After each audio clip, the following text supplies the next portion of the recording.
ขอเสียงไผกินนี่โอ้คนอยู่ป้อมเนี่ยคนอยู่ป้อมมาเพิ่นมายังน่ะลาแว่เนี่ยเพิ่นมาหาแวะโอ้ไผกินนี่น่ะตำรวจบ่กินนี่น่ะอุ้ยเพิ่นอยู่ในป้อมนี่พอเป็นตาย้านแท้เพิ่นมายังอะนี่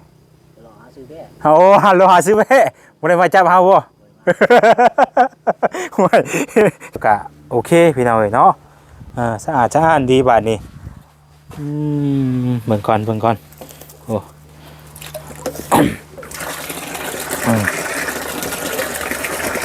โอ้สบายบัดนี้เนาะแต่พอดีรถนี่ก็เนาะขวานั่นก็คือว่าถ้าคันเฮาเอาขึ้นสูงเลยก็มันสิตามหัวนี่แต่พอดียุ่มเลยทำนี่นะนี่ทำนี่นี่ตัวพี่น้องไอ้พอดียุ่มได้ทำนี่พอดีอยู่ม่วนแล้วพอเด้อพี่น้องไอ้เนาะอันนี้เงินค่าเฮ็ดมุงน้ำบาดาลพี่น้องไอ้เนาะโอเคนับเบิ่งก่อนได้พอเด้อแถมยางให้พ่อม แถมยางให้พ่อม ตะนั่งนี่ก็ซื้อมาเมื่อนี้ก็พอดีวัดไปเพิ่นขายเป็นกิโลเนาะบัตรเฮาซื้ออยู่หั่นว่าพระเจ้าวัดเทศออกมาบัตรอันก็หนึ่ง750,000เลยได้จักเม็ดก่อน3 เมตรความยาวน่ะความสูงน่ะ1.50 แต่ว่าถือตอนที่ว่าบ่แสนซื้อไปให้น้องเตี้ยน่ะถือก้อนึง750,000อยู่หั่นจีนบ่คือเวียดนี่แหละย้อนน่ะหั่นเวียดตัวนั้นน่ะวันนี้หั่นคนลาวเฮานี่แหละครับวันนี้น่ะมาซื้ออยู่นี่เพิ่นสั่งเป็นกิโลได้ก้อนึงน่ะ3 เมตรบ่แสนบอกว่าแต่วันนี้เพิ่นขายเป็นกิโลโลละเท่าใดก็ 20,000 บ่ 20,000 นี่แหละ20,000 นี่โลละ20,000ก้อนนึงมันได้จักโลก้อนหนึ่งมันได้30เท่าไรวะ34ก็มี33โลก็มีแล้วก็30ปลายเนาะ29ก็มีเนาะ9ก็28ก็มี28ก็มีแล้วก็รวมทั้งหมดน่ะตกอยู่128โลนี่128โลมาคูณ 20,000 บาทนี่ตกอยู่2,560,000พี่น้องเนาะ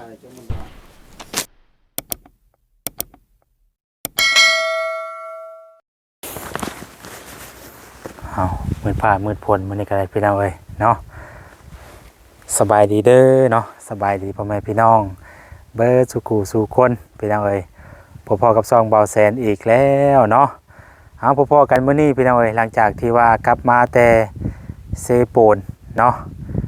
เมื่อเช้านี้ก็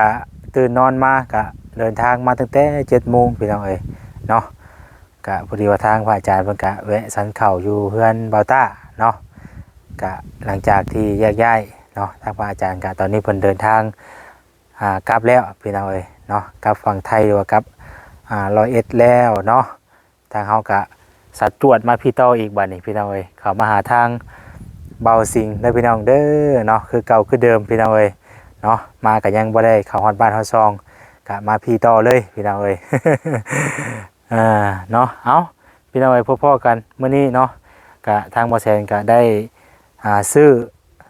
ตะนาง4ก้อเนาะ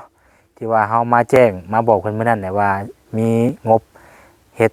อ้อมหัวให้เพิ่นพี่น้องเอ้ยเนาะอ้อมหัวนี่แหละให้เพิ่นอ้อมหัวอ้อมตะไคร้ให้เพิ่นแต่ว่าละหัวยังบ่ได้แก่มาพี่น้องเอ้ยเนาะละหัวก็สิประมาณนี้แหละพี่น้องเอ้ยประมาณนี้แหละเนาะละหัวก็กับบ่น้อยบ่ใหญ่ประมาณลักซำนี้แหละเนาะแต่ว่าเฮายังบ่ได้แก่มาเพราะว่ากำลังลงมาฮอดพี่น้องเอ้ยก็เลยว่าเอ้าละหัวเอามาจังเอามาทีหลังมื้อนี้ก็เลยซื้อตะนางมาก่อนเนาะเดี๋ยวมื้อต่อไปก็สิทยอยแก่มามื้อละ10 ลัก10 ลัก10 กว่าลักก็ว่ากันไปเพราะว่าอันเพิ่นบ่มาส่งพี่น้องเอ้ยเนาะเพิ่นบ่มาส่ง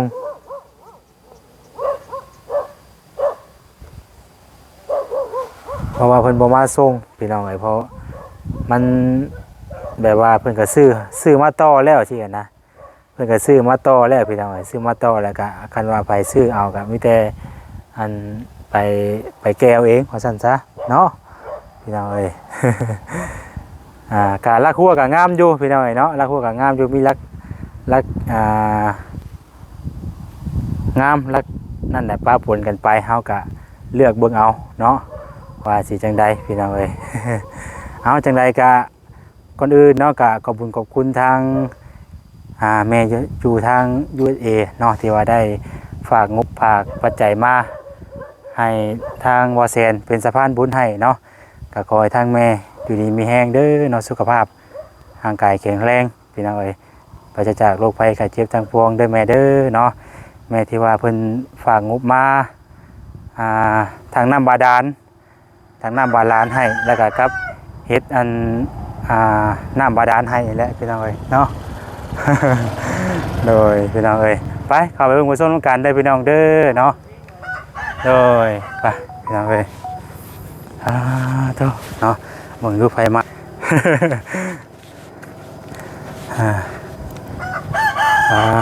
โตพี่น้องเอ้ยบ่สิ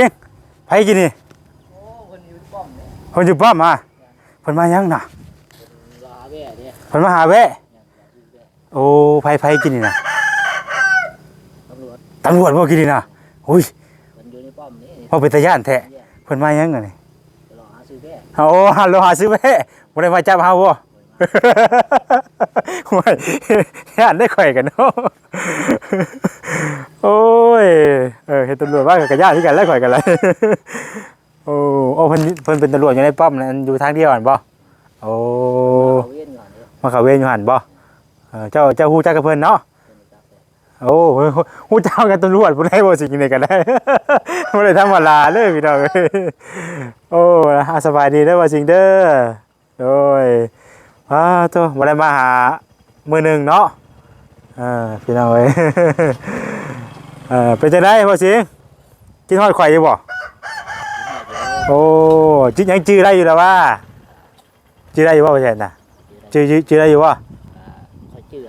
ค่อยจื้อเอาพยายามจื้อเอาบัดนี้เนาะ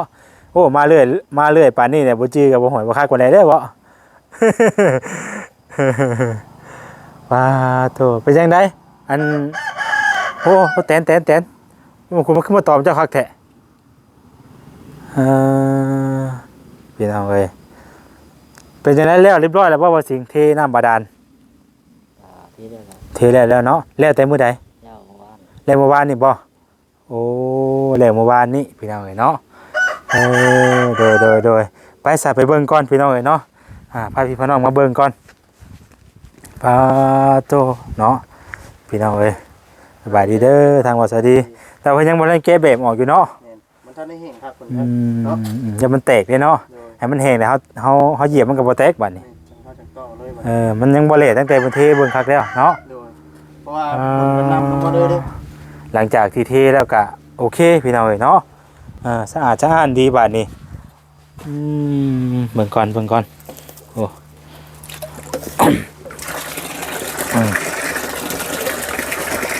โอ้สบายบัดนี้เนาะแต่พอดีเนาะนี่ก็เนาะถ้าว่านั่นก็คือว่าถ้าคันเฮาเอาขึ้นสูงได้ก็มันสิตามหัวนี่แต่พอดียุ่มเลยทำนี่น่ะนี่ทำนี่ต่อพี่น้องเอ้ยพอดียุ่มได้ทำนี่พอดียุ่มม่วนนะนั่นคือว่าเฮาอยากเฮ็ดรักอันอายุก็มันสิโผล่ออกไปพุ่นบัดนี้ถือว่าเทเป็นที่เรียบร้อยพี่น้องเอ้ยเนาะว่าแสนบ่ได้มาเท่าเมื่อวานนี่เด้เนาะเมื่อวานนี่ครับมื้อนึงเนาะเรียบร้อยสำเร็จเป็นที่เรียบร้อยพี่น้องเอ้ยบ่สิงมีไผได้เข้ามาหามื้อนี้บ่สิงเบิ่งไผเข้ามาหาเบาแอนบ่เบาแอนแล้วก็ตาบูนเบาแอนซาบูนโอ้แสดงว่าเราเริ่มจื้อได้แล้วจื้อชื่อได้แล้วบัดนี้มันเบาแสน แสดงว่าเราแบบเริ่มมี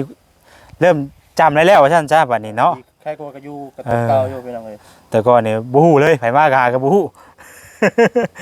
ถือว่าความจำเริ่มดีแล้วบัดนี้เนาะบำรุงเราหลายเด้ บำรุงหลายเลยเฮ็ดหยังแน่บ่นี่เพิ่นพาเฮ็ดหยังแน่บ่จริงเฮ็ดข้อไก่เฮ็ดข้อไก่นะใช่น่ะเพิ่งกันน่ะเฮ็ดข้อไก่คือว่าไก่เจ้าเสียอีกบ่มันเสียจักโตแหละเสียไปแล้ว3เสีย3โตโอ้บ่2บ่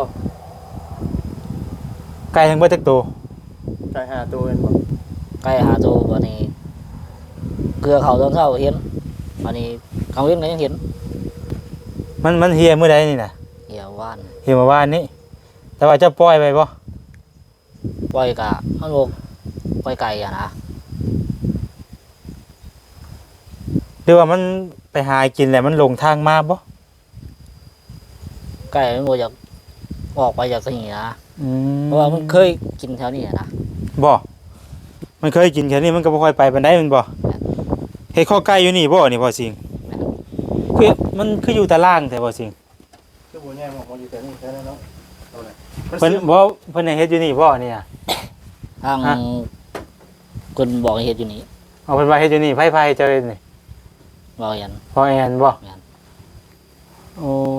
มันชื่อของ บ่สำหรับบ่แซงก็ว่าเฮ็ดได้อยู่แต่ว่ามันอยู่ตารางแหละชุบัดมันไก่มันขี่มันหยังแหละต่อไปนี่มันจะเกิดมันจะมิ้นเนาะ มินน่ะเกิดให้คือ มินแล้วก็เกิดให้ได้พอไก่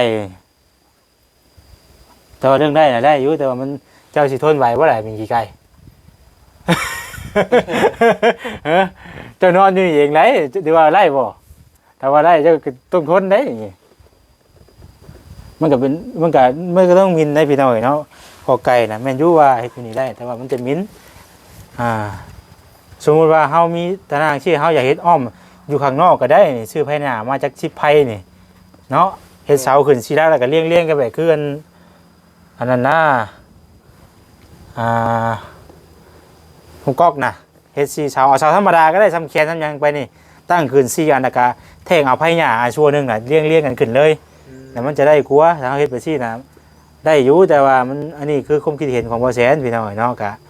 บ่ได้ว่าจังคันว่าเพิ่นให้เฮ็ดอยู่นี่ก็เฮ็ดนะเนาะพอขึ้นมาแล้ว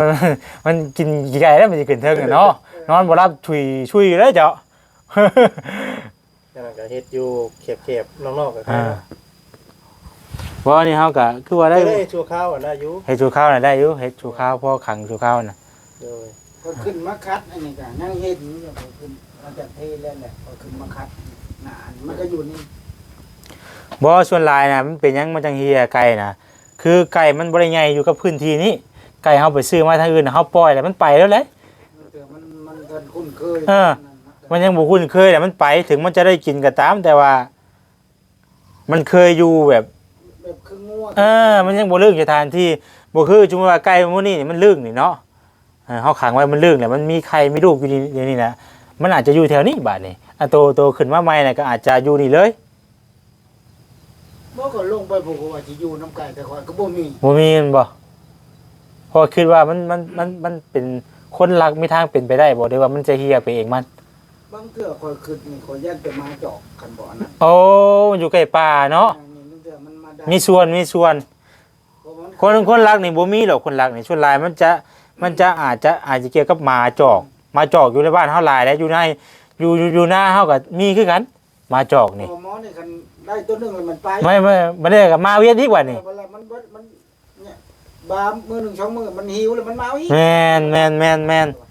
นี่อาจจะเป็นหมาจอกนี่มานี่ คันคนบ่แม่นเนาะมันสิมาเอาแต่ละโตมันเป็นไปบ่ได้ครับกังเว้นตอนสิค่ำเนาะสิบ่เห็น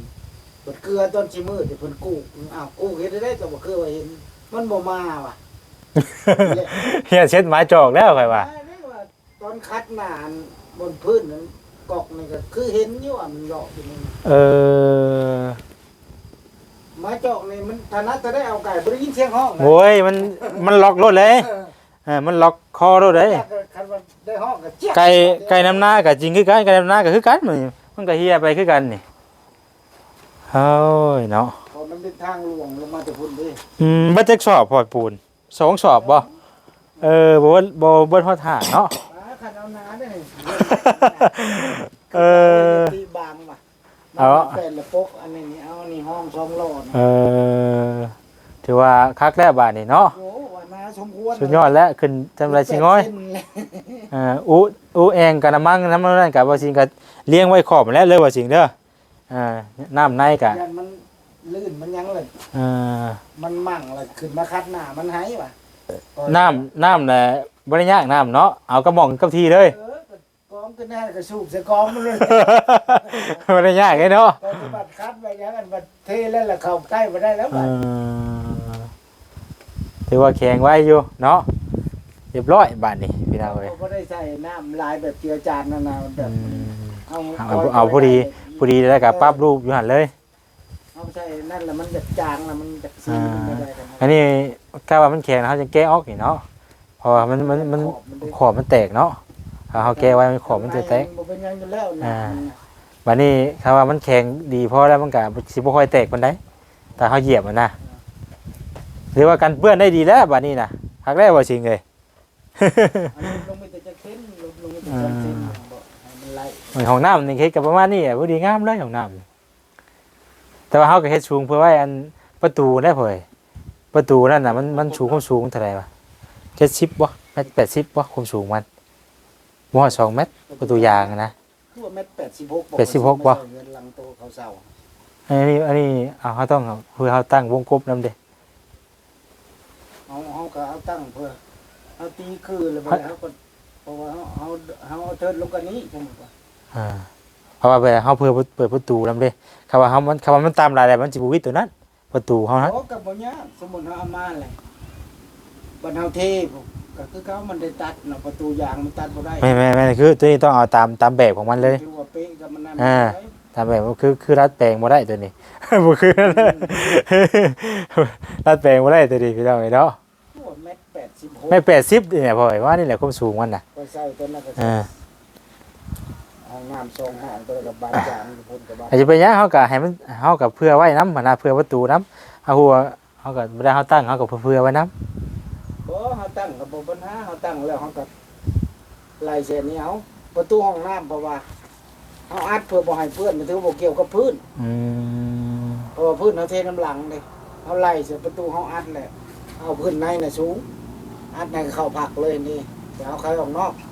เขาต้องเอาใครออกนอกบ่ พื้นหรือพื้นสูง หรือว่าบ่คันว่าเขาอยากได้เปิดเข้าในสิได้บ่ เปิดเขาได้เพราะว่าเขาใช้หยกพื้นสูงเลยสมมติประตูมันสำเร็จเลยเอาอัดเนาะเอาอัดเพราะว่า มันอยู่ตามก็ได้บ่ อยู่ลุ่มบัวก็ได้สิเป็นหยัง เออ พื้นอยู่ในน่ะมันสูง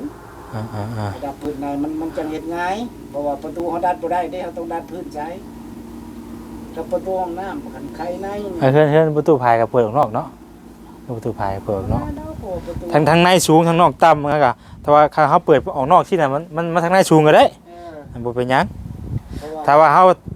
เอาเปิดเข้าในน่ะต้องทางในต้องมันต้องทั้งความสูงทั้งเทิงต้องได้ เขาย่านแบบระดับของเขาเฮ็ดเนี่ยมันบ่ได้มาตรฐานกับประตูเนาะมันเกิดสิง่าย โอ้ดับหน้าแล้วบ่วันนี้บ่ เจ้าเพิ่นลูกก้าเห็นมันคือ เตรียมมื้อนี้บ่ กันลกนี่นะ เออ นั่นแบบเขาดำไปก็มีเวียกเฮ็ดคาดนั่นน่ะเขาก็ดำ โตเนาะมาใส่เสียใจเงินค่าช่างมันก่อนพี่น้องเอ้ยเนาะเพิ่นก่อนจะว่าบ่แสนใส่บ่ได้บ่จักบ่สิง ใส่เบิดได้จักเนาะ ให้รู้จักรอกัน ผมจะมาใส่เบิดได้จักเนาะ โอ้ไปสิปูนยังได้ตื่มบ่จักไปไกล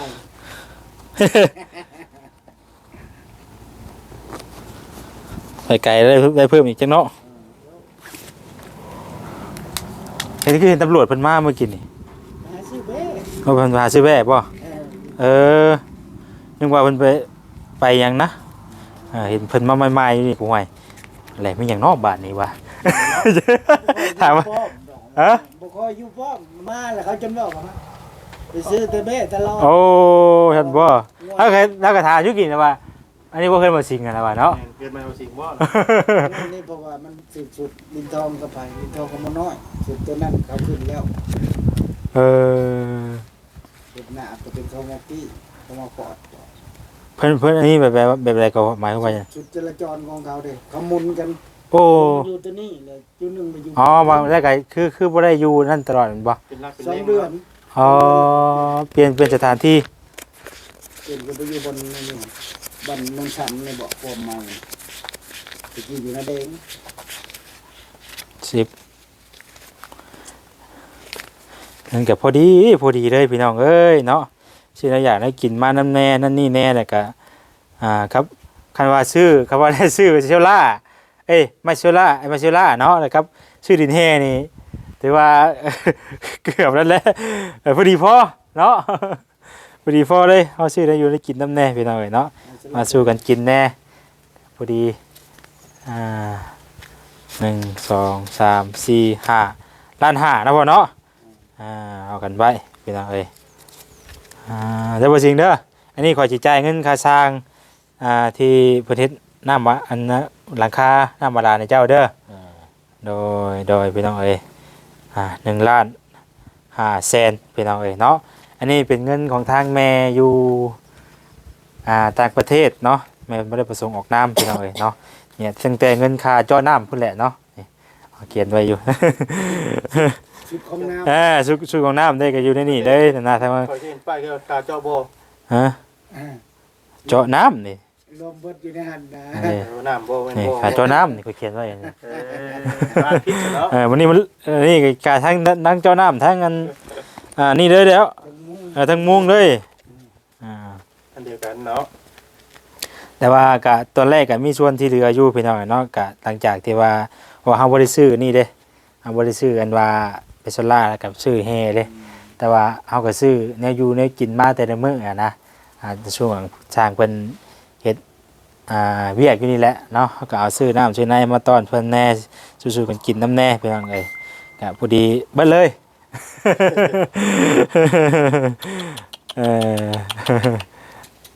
เว้ยไปอย่างล้อเห็นเลยก็บ่ได้เนาะโอ้ยแต่แม่งเท่ดิเนาะ ครบอยู่แล้วครบ เอาเด้อบ่เด้อพี่น้องเอ้ยเนาะอันนี้เงินค่าเฮ็ดมุงน้ำบาดาลพี่น้องเอ้ยเนาะโอเคนับเบิ่งก่อนเด้อบ่เด้อแถมยางให้พร้อม แถมยางให้พร้อม พี่น้องเอ้ยกินแล้วว่าข้าววันนี้ว่าสิง กินลูกมี กินลูกมีเอาแหละบ่มีแล้วกินบ่อยถือว่าอยากลูกมี อยากกินลูกมี อ๋ออยากกินลูกมี ขอบใจ อยากกินลูกมีก็เลยอันลูกมีกินแล้วอ่ะเนาะ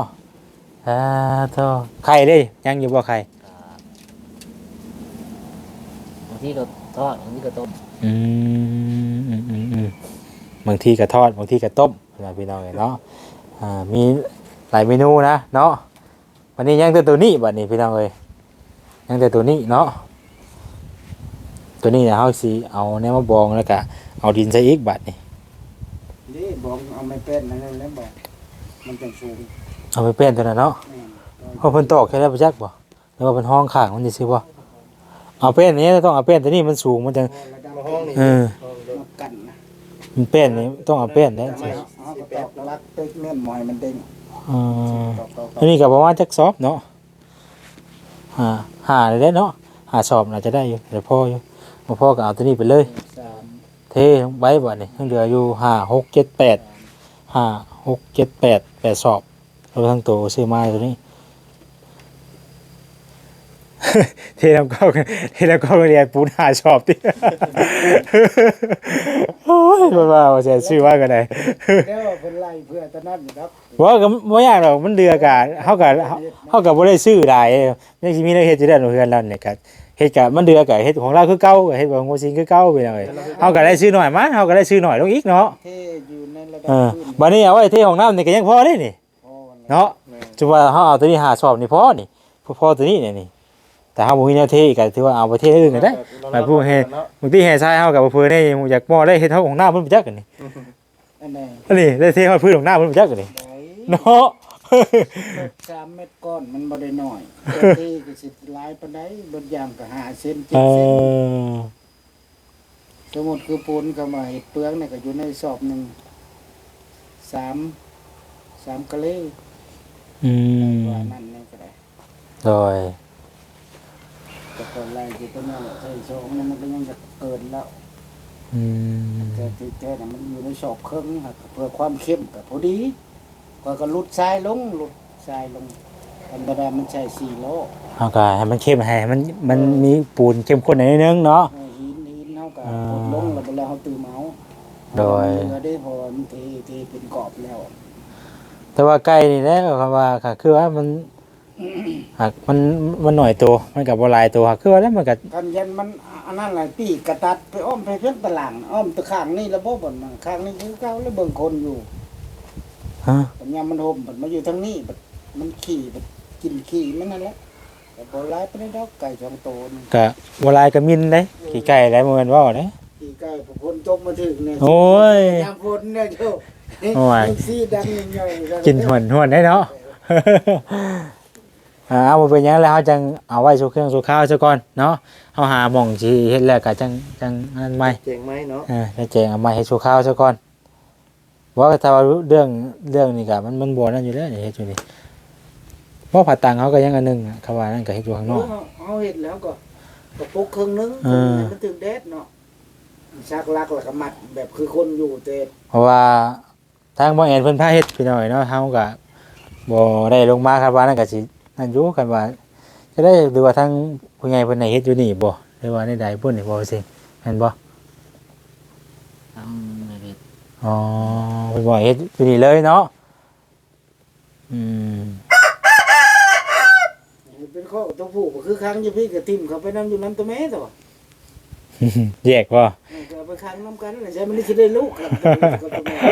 ยังว่าจะพ่อมาสุพรรณว่าให้มันลื่นก่อนว่า ยังว่าจะพ่อแล้วมึงนี่ให้มันพักพืชให้มันนั่นก่อนให้มันลื่นก่อนแต่ว่าคันดีเนาะ มันมีไก่แจ้ตัวนั้นเองไก่ตัวนั้นคันตอบมันกับคัน อะไรที่เราจะเอาตะนางลงมาพี่น้องกันเนาะตะนางนี่ก็ซื้อมาเมื่อนี้ก็พอดีวัดไปเพิ่นขายเป็นกิโลเนาะบัตรเฮาซื้ออยู่หั่นว่าพระเจ้าวัดเทศออกมาบัตรอันก็1 750,000เลย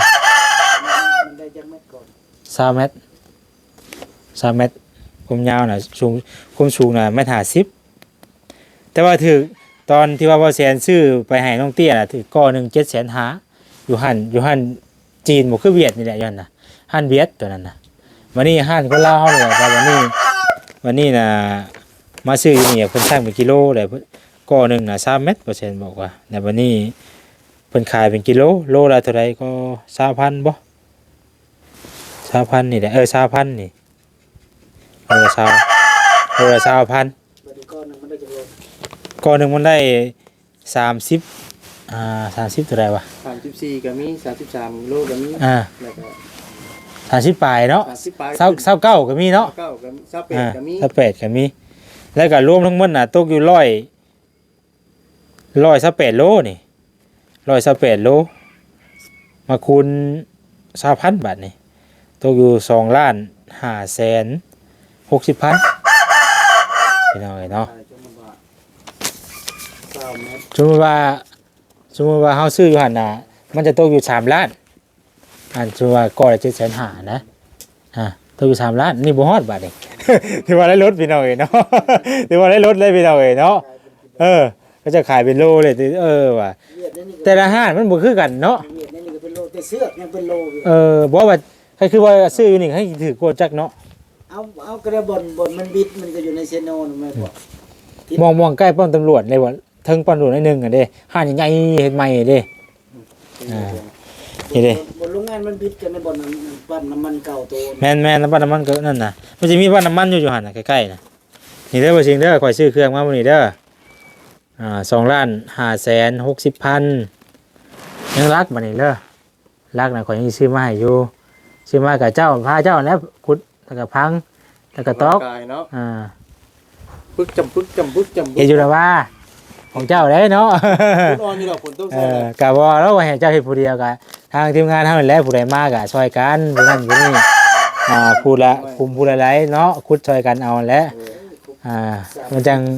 บ่ได้จ้างบ่ได้นั่นน่ะนะเฮากะอะไรที่เฮาเฮ็ดเองได้กะพาเพิ่นเฮ็ดนำพี่น้องเอ้ยเนาะ สร้างเพิ่นก็ใกล้สิดำหน้าเลยเนาะ ว่าลูกก้าได้พี่น้องไอ้บาดนี้ ตัวนั้นหน่วยมันต้องไปตามเวลาได้ตัวนั้นเนาะซ่านี่ก็บ่ได้คันเฮาได้เฮ็ดแล้วก็ต้องไปขึ้นไล่ลำแล้วก็ลำให้มันไล่ทันเวลาเรื่องเอาให้หน้ากันพี่น้องเลย ถ้าว่าพิษฮอดเดือน ยังเดือน10ไปได้หมดเลยมันก็บ่อยากแม่นได้บัดนี้เนาะ เดือนเก้า เดือน9เดือน10ไปเนาะ เดือนเก้า เดือน เอิ้นว่าลา เริ่มล่าได้เนาะ เดือนเก้าลาวชาดำควายตะกี้พุ่นแล้วเดือน10เพ่ง เอาตั้งแต่มันเอาแต่อันบ่ได้ดิมันนั่นแล้วเด้เนาะ มันนั่นแล้วเพราะว่ามันช้าเด้เฮาก็สิไทยลายก็บ่ได้บาดนี้กระบาบควายในก็บ่นั่นบาดนี้ มาหน้ามันก็บนแข้งกับแข้งไง โอ้ย ไอ้ควายเนาะเพื่อนแล้ว ชื่อสมมุตินี่ก็ยังธรรมดาแน่เพราะว่าได้มาแบ่งเบาเนาะตัวนี้แน่หั่นนะแต่ว่าคนนี่สินักบาดนี้ขับรถไถเด้ มันได้เพิ่มขึ้นแล้วแบบที่นี่เฮ็ดร้านนะนี่บ่ได้เฮ็ดร้านมีแต่แยง แยงอย่างเดียวเลยร้านแยงดินี่ตะกี้เสียได้ตะกี้เสียร้านได้ดิเนาะ ควายมาท่าแล้ว เสียร้านพี่น้องเอ้ยเนาะตีเข่าแล้วเดือนแจ้งนี่ตึมต่ำแล้วยังตีเข่ากันกับมวนไปอีกแบบนึงบรรยากาศแต่ก่อนแต่ยังข้าวยังน้อยกันเนาะมันก็จะหักที่ท่านมันก็อาจจะปรับเปลี่ยนหม่องเช้ากูปีขึ้นดังนี่นะเนาะฮอดบ่วะเช้ากูปีขึ้นดังว่านี่10กว่าปีวะเนาะกำลังแบบว่าเริ่มเห็นแบบท่านสมัยอย่างต่างๆมานี่นะแค่เวลา10กว่าปีนึงได้ รถไถมาซั่นๆเริ่มเวลาค่ารถไถมาเริ่มรถไถมาดัน มันก็เลยเฮาก็เลยฮู้บัดนี้ว่ามันเปลี่ยนแบบแบบซี่อ่ะนะเพราะว่าแต่ข้าวพ่อแม่เฮาเพิ่นดีๆก็ยังบ่ได้แบบนี้เนาะ พ่อแม่ได้ยินเพิ่นก็ยังโอ้ยเพิ่นก็ผ่านมาบ่ธรรมดาเพิ่นก็ได้รุ่นพ่อนี่คือกันเด้นี่เนาะสมัยนั้นนี่ก็บ่ธรรมดาเด้ก็ได้เล่าว่านี่ก็ได้ ยาวกันเลยนี่เนาะ ค่ารถไถแล้วก็ใส่ปุ๋ยใส่หน้านี่โตแยงมันมานี่ตะกี้บ่ได้มีปุ๋ยใส่ขี้แกบขี้งัวหยัง แม่นนึ่นขี้แกบขี้พุ่นงัวผู้ใดมีงัวหลายก็เลี้ยงไว้เอาไปลงไปมันก็งามตามธรรมชาติเนาะ จะงามเพิ่ม คือซื้อมื้อนี้บ่ใส่ปุ๋ยก็บ่ได้ใส่พุ่นมันก็งามคือเก่าอยู่แต่ว่ามันหลายมันบ่พอเนาะ เอาช่องมานี่พุ่นมันค่อยงามขึ้นหมอปุ๋ยว่ามันห้อยคันได้อาทิตย์นึงมาจอบมันก็ต่าง โอ้ยใส่คือมื้อนี้ตื่นเช้ามา2-3 มื้อนี่มันเริ่มเปลี่ยนสีโลด มันละคนแหละมันเคยเห็นบ่มันไวนะ มันแบบติดใจตอนนั้นแหละคือข้าวบ่งามกับบ่ใส่ เพิ่นก็อ้อมอยู่นี่ตะไคร้นี่ก็พอดีเลยเนาะตะนางนี่ก็เนาะ ดีเดือนนึง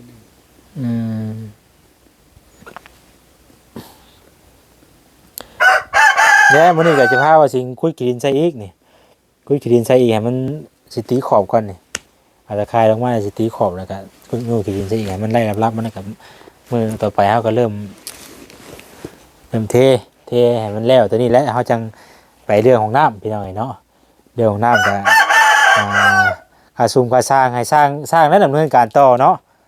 เป็นได้สร้างกล้าว่านั่นสิบ่ครับอยู่แล้วว่าของน้ำนะ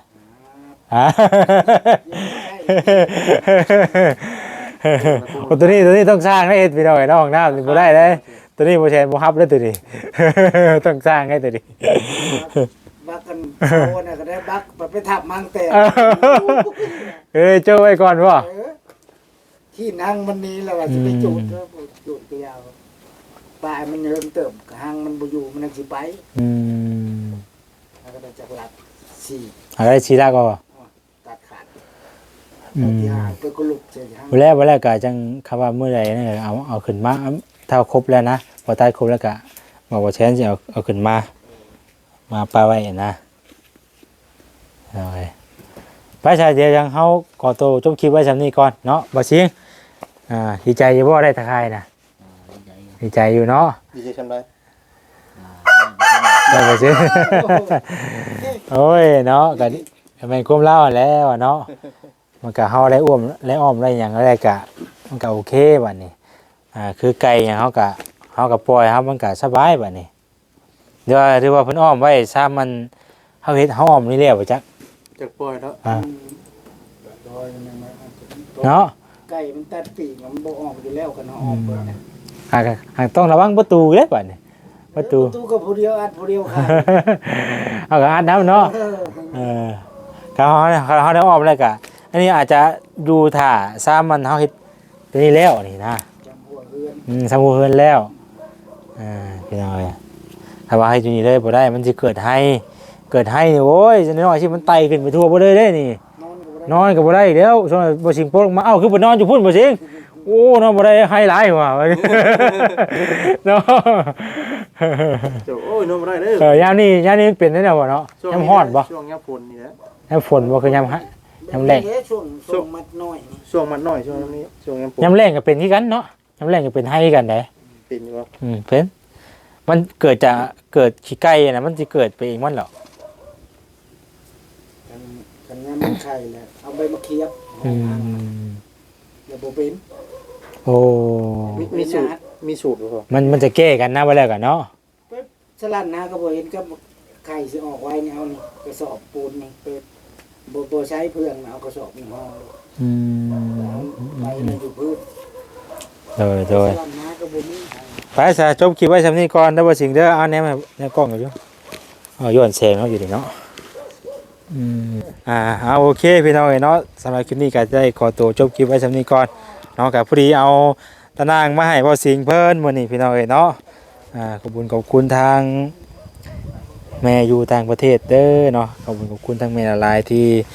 เนาะให้ทางบ่แสนเป็นสะพานบุญมอบตะนางละคู่ให้ทางบ่สิงพี่น้องเอ้ยก็ให้แม่อยู่ดีมีแรงสุขภาพร่างกายแข็งแรงได้แม่เด้อเนาะปราศจากโรคภัยไข้เจ็บทั้งปวงเนาะอยู่ดีมีแรงทั้งครอบครัวความเจ็บยาสุได้ความไข้ยาสุมีเด้อแม่เด้อเนาะให้อยู่ดีมีแรงสุขภาพร่างกายแข็งแรงตลอดปีและตลอดไปพี่น้องเอ้ยสำหรับคลิปนี้ขอลาไปก่อนแล้วค่าสร้างกระจายเป็นที่เรียบร้อยแล้วพี่น้องเอ้ยเนาะเอาสำหรับคลิปนี้ขอลาไปก่อนแล้วสำบายดีพี่น้องเอ้ย